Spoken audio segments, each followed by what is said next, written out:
Boa noite a todos. Obrigada pelo convite, obrigada pela presença de todos. Que Jesus nos abençoe, que nosso Pai Celestial nos ampare, nos ilumine.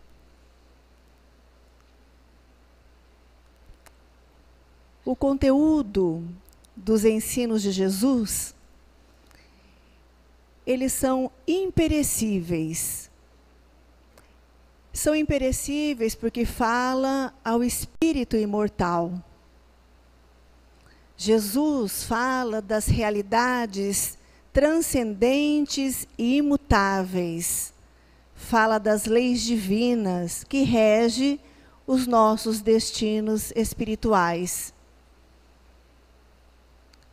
E é com a grandeza de um codificador do porte de Allan Kardec que nós conseguimos adentrar a essência espiritual dos ensinos de Jesus. Com Kardec, nós ampliamos a nossa visão, ampliamos a nossa compreensão dos ensinos de Jesus. O orgulho, a vaidade, o egoísmo, esses sentimentos serão transmudados um dia quando nós absorvermos, quando nós permitirmos que o Evangelho de Jesus, que os seus ensinamentos adentrem os nossos corações, tomem conta de nós, envolva a nossa existência, as nossas atitudes, o nosso comportamento. Quando nós estivermos em sintonia com Jesus, sintonia com o Pai através de Jesus, nós vamos conseguir superar, transmutar esses sentimentos. E no Evangelho, segundo o Espiritismo, no capítulo 7, temos conselhos, participações de espíritos, trazendo a sua palavra amiga, de coragem, de ânimo para as nossas atitudes, para essas mudanças. Lacordaire é um espírito que vem fazendo isso através do Evangelho para que nós não desanimemos, para que nós insistamos nas nossas mudanças, nos padrões mentais que nós temos, errôneos. E ele nos fala sobre o orgulho e a humildade. E nós confundimos no vocabulário a palavra orgulho. A palavra orgulho é uma palavra excessiva. Por exemplo, se uma mãe tem um filho prestando vestibular, esse filho passa, né, no vestibular e vai para uma faculdade, ela se diz orgulhosa.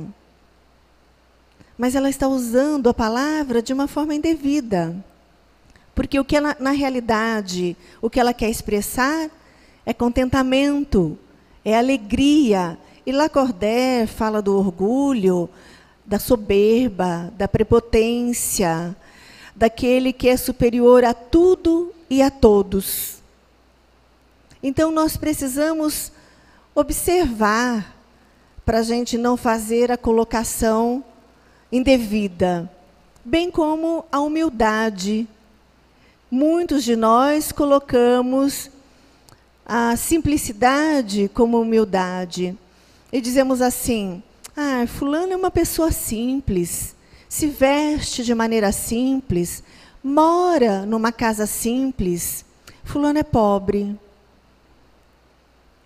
Pobreza é material, humildade é um estado de alma. Então, o fato de alguém ser simples não significa que ele seja humilde. O fato dele morar numa casa sem recursos, não ter recursos materiais, não significa humildade. E por que fazemos isso? Porque nós não nos conhecemos. Jesus disse: conheças a verdade e a verdade vos libertará.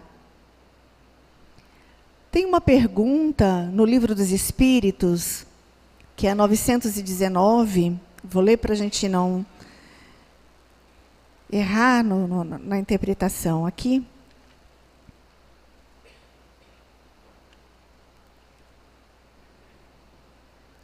Qual o meio prático mais eficaz para se melhorar nesta vida e resistir aos arrastamentos do mal?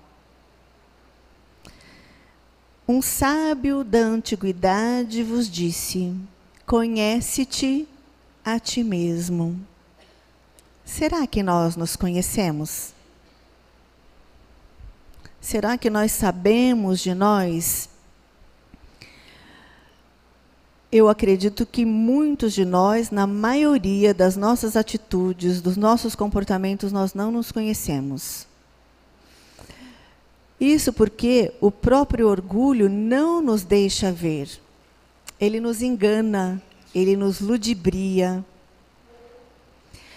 E nós, muitas vezes, permanecemos naquele comportamento, naquele hábito, naquele vício, porque é confortável, porque é conhecido, porque não nos exige esforços, então nós vamos levando. Normalmente, nós temos planos de mudanças espirituais para as outras pessoas e para nós. Nós fazemos planejamentos de aquisições, de conquistas, de sucesso material e espiritual. Quem de nós faz isso? Se nós achamos alguma pessoa orgulhosa, tentamos observar, pegamos umas 2, 3 pessoas das quais nós as achamos orgulhosas e vamos analisar o seu comportamento para ver se elas não têm atitudes e comportamentos que nós também temos. E quando nós demoramos para dar uma resposta, se temos ou não os mesmos comportamentos, é porque nós não nos conhecemos. E quando você se conhece, você aprende a enxergar o outro. Você vê o próximo. Quando você faz isso. E nós não podemos perder a oportunidade de desabrochar em nós esses sentimentos para que nós possamos enxergar o outro. Se nós fazemos projetos de vida material, de aquisições de sucesso, por que não fazermos também de vida espiritual? Nós queremos a felicidade, mas nós queremos a felicidade à nossa maneira, do nosso jeito. Mas nas leis divinas, para você conquistar a felicidade, não é assim. Tudo que nós fazemos, se nós observarmos, se nós prestarmos atenção, gira em torno de nós, sai de nós e volta para nós. O que Jesus disse com relação ao maior mandamento? Qual é o maior mandamento da lei de Deus? Amar a Deus sobre todas as coisas e ao próximo como a si mesmo. Não faça ou faça aos outros aquilo que você gostaria que fizessem para você. Então, toda mudança, toda transformação, toda renovação tem que ser daqui para lá. Então, olha como tudo está sob a nossa responsabilidade. Nós podemos mudar, podemos transformar, podemos e devemos ser felizes. Foi para isso que nós reencarnamos. Quando nós descobrimos que nós somos orgulhosos ou egoístas, não é para que você se sinta diminuído, deprimido, para baixo, no chão. É para que você descubra o ponto, para que você saiba agora aonde você pode melhorar. Aonde está o seu problema? Porque muitas vezes nós vemos que as coisas não estão dando certo. E dali a pouco se repete. E se repete. É como uma criança que não aprende a lição da escola e repete de ano. E não aprende de novo e repete de novo. Simonetti, ele diz que quando nós não fazemos um projeto de vida, que nós devemos fazer um projeto de vida e devemos traçar uma meta, que quando nós não fazemos isso, nós podemos pegar qualquer caminho. E se você pegar qualquer caminho, se você não sabe para onde vai, você vai pegar qualquer caminho. E pegando qualquer caminho, a probabilidade de você pegar o caminho errado é muito grande. E aí, você tem que retornar e fazer tudo de novo. Então, observe-se, fiscalize-se, sonda-se para ver por que é que as coisas estão se repetindo. Por que é que você está errando? As dores, as provações, é para nos tornar melhores. É para fazer com que nós acordemos, com que nós desabrochemos. Olhe para dentro de si mesmo, observe-se. Uma outra coisa, nós passamos por essa vida muito distraídos. A gente não presta muita atenção nas coisas que fazemos, nas coisas que nos acontecem. E isso não é bom. Porque, normalmente, nós ouvimos alguém falar assim, nossa, fulano morreu de repente. De repente? Quantos anos tinha? 30. Não, não foi de repente. Ele viveu 30 anos. Ah, ele tinha 10 anos, 3 anos, 2 meses, 2 dias. Ele teve um tempo para ele. Nós temos o nosso tempo. Então, de repente, pensarmos na morte, não de uma maneira mórbida, triste, pesarosa, mas de uma forma que você possa aprender para que ela não te pegue de surpresa, de forma inesperada. O que é que eu posso fazer para ser melhor? Nem sempre, quando nós não opinamos ou não concordamos com aquilo que as pessoas estão dizendo, significa que você é omisso. Ao contrário, você está tendo lucidez.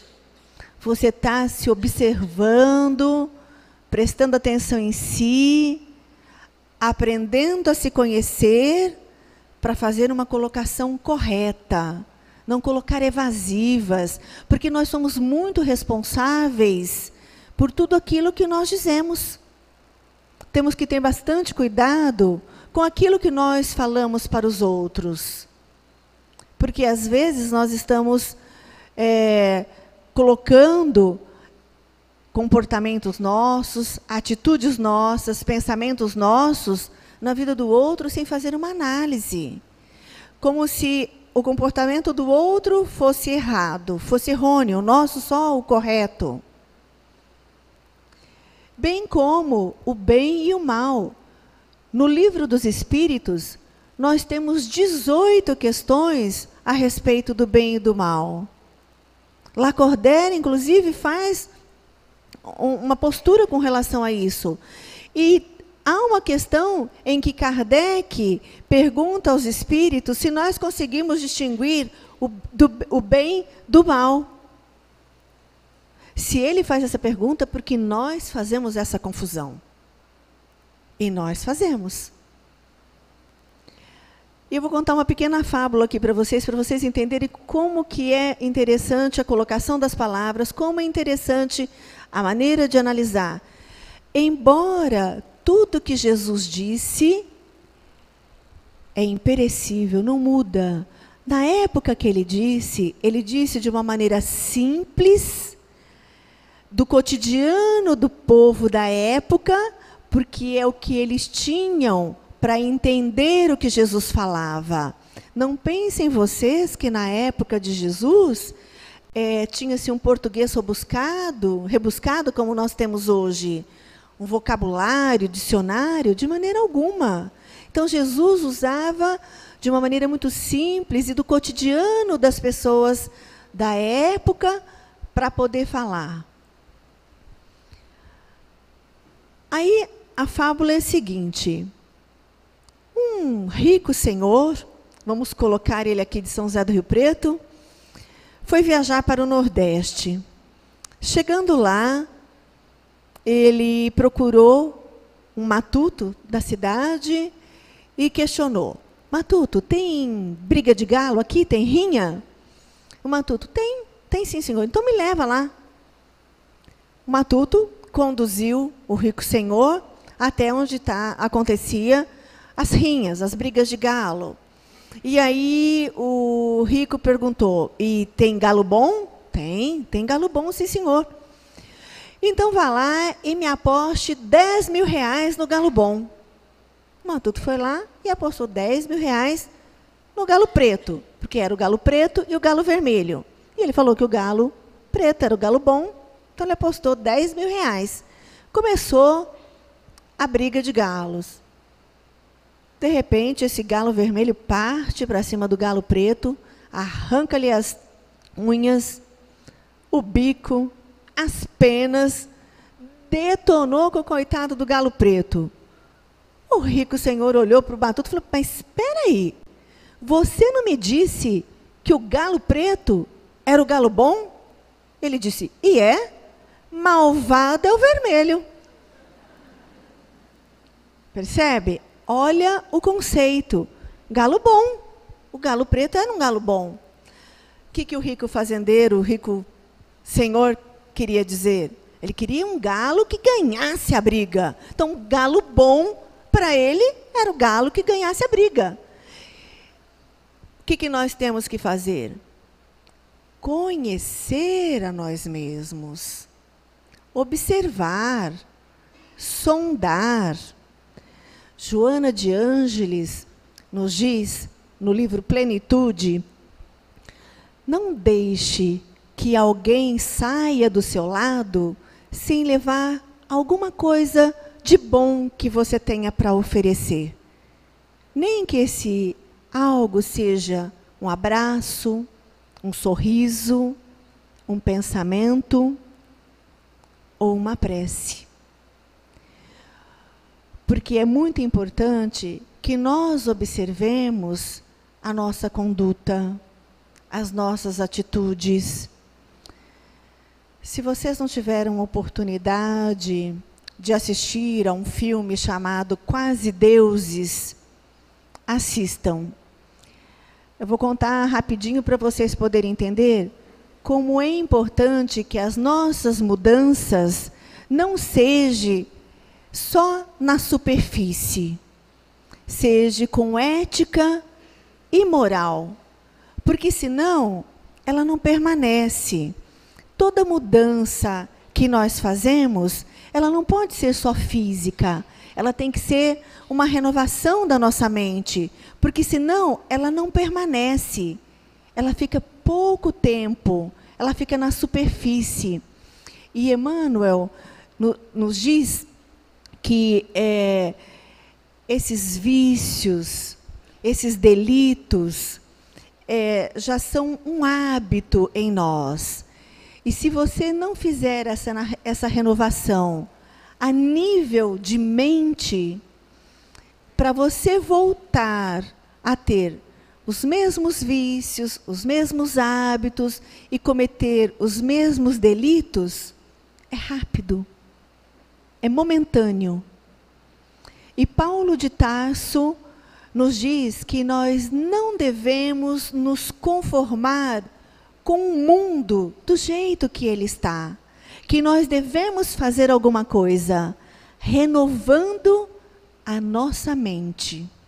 Porque quando nós renovamos a nossa mente, tudo mais caminha de conformidade com tudo isso que nós estamos falando.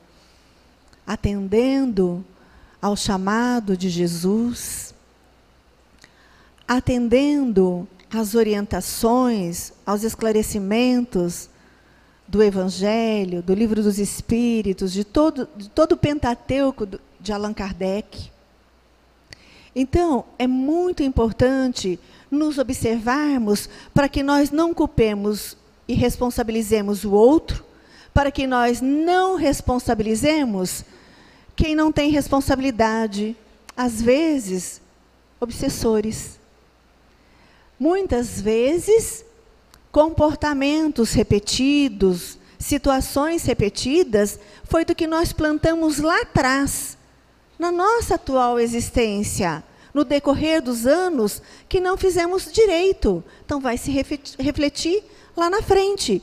E você acha, né, que é o obsessor. Às vezes o obsessor, nem prestando atenção em você, está. No livro Entre a Terra e o Céu, parece-me que tem um caso citado por André Luiz, de uma pessoa que está responsabilizando o obsessor dele pelas coisas que acontecem, o obsessor não estava nem aí com a situação. Então, é preciso tomar cuidado, porque nem sempre são os nossos desafetos. Eu prefiro colocar assim do que obsessor, porque desafeto é alguém que você fez alguma coisa e que hoje ele está cobrando, porque não existe cobrança sem débito. Se, por exemplo, ninguém comprou uma joia na H Stern, ela não vai mandar um boleto de cobrança. Mas se você comprou nas lojas americanas e não pagou, vai receber o boleto de cobrança. Então, a cobrança ela existe quando tem débito. Então, é preciso tomar bastante cuidado, porque, às vezes, nada a ver com o obsessor. E nós podemos transformar esses desafetos em amigos, orando. Se você não sabe a postura, a atitude, ore.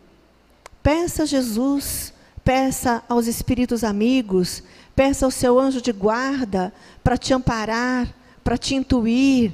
Converse também com esse desafeto. Abra o seu coração. Diga a ele: olha, amigo, eu errei, com certeza, porque para você estar aqui cobrando, é possível que eu tenha errado e muito, mas eu estou buscando acertar, eu quero melhorar, estou me esforçando, vou me esforçar, e se você continua preso a mim, você não evolui, você não progride, você não cresce.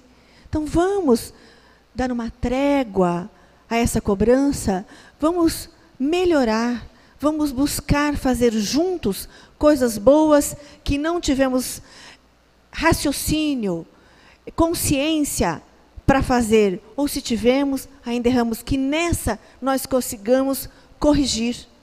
E vá em frente, confie, ore, peça a Deus, peça a Jesus, que isso vai se refletindo no seu dia a dia e você vai conseguindo enxergar o seu próximo.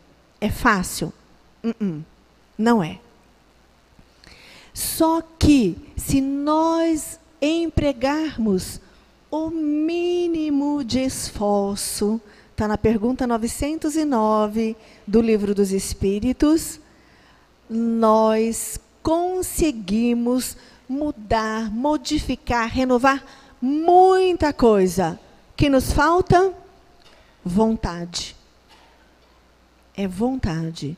A vontade é muito mais importante do que a necessidade. Quantas vezes nós ouvimos algumas pessoas dizerem assim: ah, eu necessito fazer tal coisa. Ah, mas eu não estou com vontade, estou com preguiça. Ah, acho que eu vou deixar para outra hora, para outro dia, para depois, para daqui a pouco, para amanhã, para o mês que vem. Nós precisamos ser proativos, laboriosos, ter atitude. E nesse filme, Quase Deuses, é um negro, um espírito que reencarna como negro, é muito pobre e com o nome de mulher. Então, gente, imagina nos Estados Unidos, numa época do racismo forte, um espírito nasce negro, pobre e com o nome de mulher. E o sonho dele era ser médico. E ele era um exímio carpinteiro, tanto quanto o pai. Só que na indústria que ele trabalhava, teve que haver demissões. E como ele não era casado e não tinha filhos, foi o primeiro na lista das demissões. Aí ele é convidado por um amigo para ser cuidador de um canil, de um cientista que na época fazia pesquisas sobre aquela doença do bebê azul, tetralogia de Fallot. E ele foi para alimentar, limpar o canil, porque naquela época ainda se fazia muitas experiências com os animaizinhos. E ele era tão inteligente, autodidata, começou a estudar todos os livros do cientista, a ponto de ser um assistente desse cientista. E aí foi juntando dinheiro, colocou num banco. O que acontece? O banco quebrou, faliu. Ele perdeu todo o dinheiro que ele estava guardando para fazer a faculdade. Tudo bem. Continuou sendo assistente. E o cientista criou tamanha confiança, percebeu a capacidade de raciocínio que essa criatura tinha, que ele não conseguia mais fazer qualquer coisa sem a assistência dele. Inclusive, a primeira experiência, nós podemos até dizer assim, para salvar um bebê, que a cirurgia tinha que ser cardíaca, ele teve um sonho de como fazer a ligação de veias e tudo mais que havia necessidade de fazer para auxiliar o médico. Só que, naquela época, o negro, né, ele tinha que... O banheiro dele, ele só entrava por entrada de serviço. Se ele estava indo numa calçada e o branco vinha vindo, ele tinha que sair para o branco passar. Enfim, era muito triste essa situação. E aí, não deixam ele entrar. E o cientista vai para fazer a cirurgia. E ele, na hora H, ele não consegue. Aí ele sai da sala e fala que se o assistente dele não entrar, ele não opera. Aí o assistente entra, veste luva, e o assistente é que orienta ele como fazer a cirurgia. É belíssimo. Só que todas as congratulações, os reconhecimentos ficam com o cientista. Mas a vida vai percorrendo. E esse negro era muito orgulhoso, muito. Intelectualmente evoluído, mas era só as asas do intelecto. Com o passar do tempo, no decorrer da vida, na convivência entre os dois, o cientista foi se melhorando, foi sendo mais gente, foi sendo mais humano, e o negro também foi melhorando na sua humildade, onde as asas da moral foi se igualando às asas do intelecto.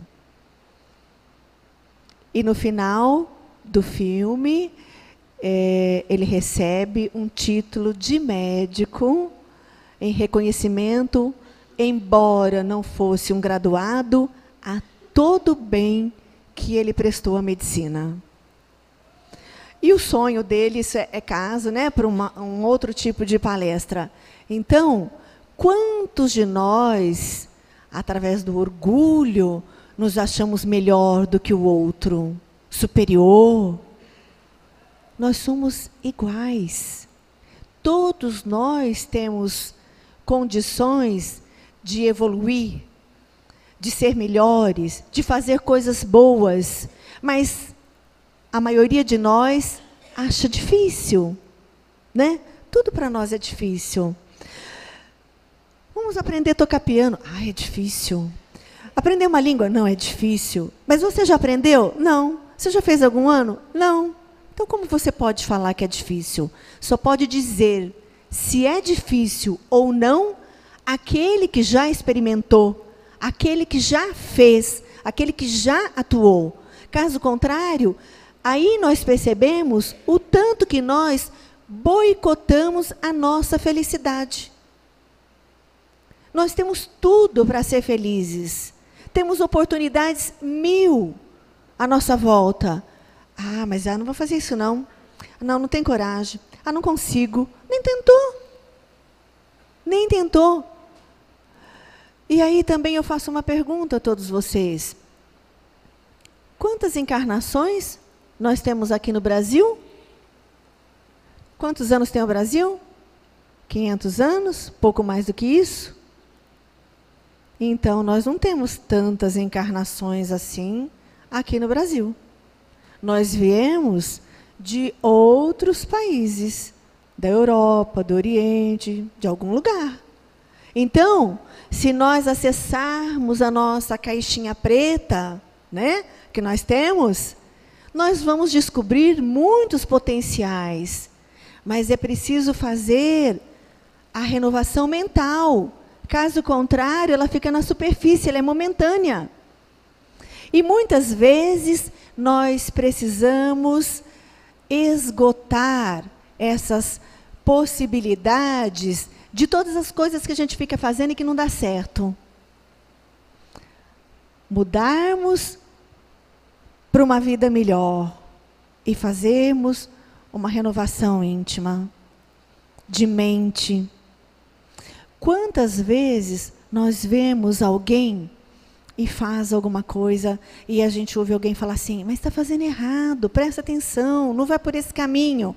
E de novo, e de novo, e de novo. Aí acontece alguma coisa um pouco mais séria, tira a pessoa totalmente daquilo que ela estava focada, aí parece que ela acorda, parece que ela desperta. Não precisamos esperar que as dores violentas nos visite, para que nós mudemos. Vamos aprender a nos conhecer, vamos buscar no nosso íntimo a humildade.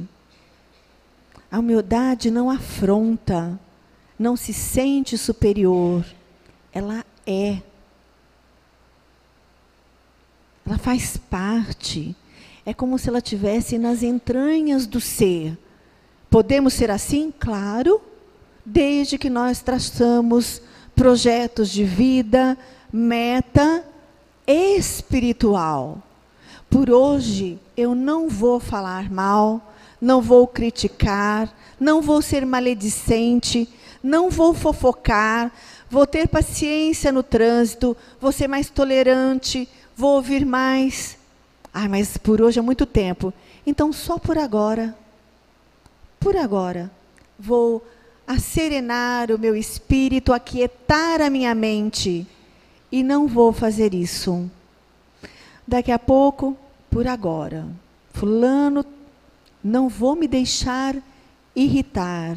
Não é alguém que nos irrita, viu, gente? Não é alguém que, por mais que queira, nos tira do sério, nos tira a paciência. Ninguém tira aquilo que você tem. São aquisições da alma, do espírito. espírito. São estados, são sentimentos que a hora que você os tem, não solta mais. E nós temos que aprender isso. Podemos? Podemos. Somos deuses. Podeis fazer o que eu faço e muito mais, dizia Jesus. E ele estava brincando? Falando bonitinho para nos encantar? Não. Se ele disse, é porque é verdade. E se é verdade, é porque nós podemos fazer. E se nós podemos fazer, o que nos falta? Vontade. Então vamos usar da nossa vontade. Vamos colocar em prática. Nós temos a centelha divina dentro de nós. Cada um de nós. Mesmo a outra criaturinha que a gente não quer nem olhar para o rosto dela, porque, mesmo ela. Quando nós conseguirmos olhar o outro de uma forma benevolente, com compaixão, fazendo as suas renovações mentais, aí nós vamos ver que o outro não é tão feio quanto a gente pintava. Que nós também temos atitudes como a dele. E podem observar, quando algo em alguém nos irrita muito, é porque em algum momento do nosso comportamento, da nossa vida, nós temos atitude semelhante. Não precisa ser na mesma situação, em outra, mas temos. Quando a gente reclama, é porque a mãe, porque o pai, porque a mãe só age assim. Observe para ver se você não tem comportamentos idênticos ao da sua mãe, ao do seu pai. Temos. Não podemos deixar que o orgulho nos boicote para que nós possamos visualizar tudo aquilo que nós podemos modificar em nós. E vocês vão ver quanto isso é belo, é grande, e como a nossa luz brilha, como nós ficamos de bem com nós mesmos, quando nós reconhecemos e quando nós corrigimos aquilo que nós reconhecemos como indevido, como errôneo, como distorcido, como inadequado. É grandeza de espírito, é grandeza de caráter, reconhecer, ser humilde. Porque para nós nos elevarmos, nós precisamos nos humilhar. Mas humilhar no sentido positivo, não é de desmerecimento. É de grandeza, é de evolução, é de progresso. Se nós queremos estar em contato com o Pai, estarmos em contato com Jesus, estarmos com os nossos ouvidos espirituais, atento aos nossos mentores, nós temos que fazer uma reforma. Nós temos que aprender a discernir entre o bem e o mal, porque nós temos a consciência. E a consciência é o tribunal interior de todas as criaturas. Não precisa ninguém nos condenar, ninguém nos julgar. A nossa consciência faz isso para nós. É que muitas vezes nós não queremos ver. O orgulho impede que nós vejamos. E aí você está se impedindo, né? Se boicotando de ser feliz. Vamos ser felizes. Que Deus, o nosso Pai, nos abençoe, nos ilumine. Que Jesus, esse irmão maior, esse amigo incondicional de todas as horas, que não nos abandonou, que está conosco até hoje, como diz em Mateus, eu estarei convosco até os fins do século. Amém. Muita paz.